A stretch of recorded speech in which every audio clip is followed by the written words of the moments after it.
warahmatullahi wabarakatuh. Perkenalkan, nama saya Nabila Tiara Nuraini dengan NPM 18311127006500004 dari Program Studi Sistem Informasi Angkatan 2018. Dan pada kesempatan kali ini saya akan mempresentasikan jawaban ujian tengah semester mata kuliah Pengelolaan Data Terdistribusi kelas R01. Soal nomor 1, jelaskan mengapa diterapkan pengelolaan data terdistribusi dalam suatu organisasi. Jawabannya, tujuan utama dari pengelolaan data terdistribusi adalah untuk meningkatkan dan memperluas penggunaan komputer bagi pemakai.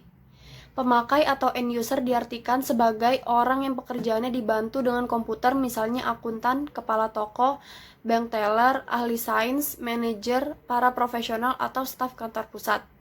Alasan organisasi pada sistem-sistem yang berpartisipasi, misalnya pada suatu kantor perusahaan terdapat beberapa departemen. Dengan pengelolaan data terdistribusi, data-data perusahaan dapat disebar ke tiap-tiap departemen yang bertanggung jawab atasnya. Selanjutnya, soal nomor 2, jelaskan beberapa resiko dalam pengelolaan data terdistribusi. Yang pertama, hilangnya kontrol manajemen. Manajemen pengolahan data kehilangan kontrol keseluruhan dari pengolahan data karena kelompok pemakai yang membutuhkan komputer mini sendiri semakin bertambah. Yang kedua, hilangnya kontrol dari ruang sistem informasi manajemen, yaitu pengumpulan informasi manajemen yang sangat mempengaruhi organisasi menjadi sangat sulit. Yang ketiga, software incompatible, yaitu mesin yang berbeda mempunyai software yang berbeda pula setiap controlling datanya, arsitektur manajemen jaringan, pelayanan tiap session, dan lain-lain. Yang keempat, ketidakmampuan dalam distribusi. Komputer mini tidak digunakan secara profesional tanpa standar, teknik yang terstruktur, dan dokumen yang cukup. Yang kelima, kegagalan menggunakan database. Mesin-mesin pemakai sering menggunakan file yang online, bukan manajemen database.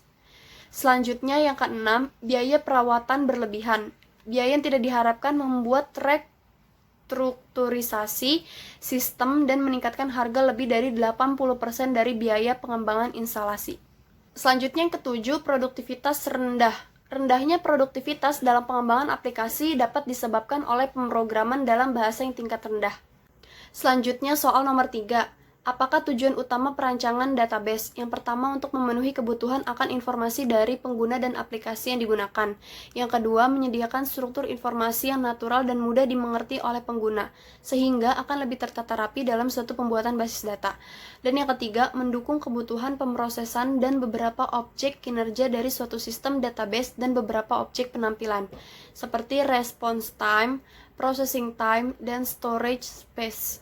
Selanjutnya, soal nomor 4, apa manfaat dan kerugian dari database terdistribusi?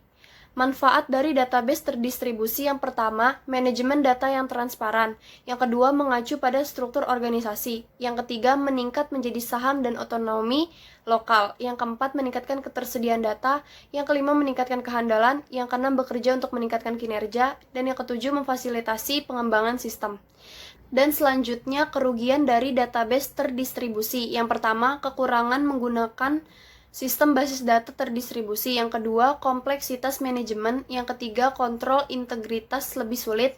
Yang keempat, biaya pengembangan relatif mahal. Yang kelima, keamanan. Yang keenam, kesulitan standarisasi.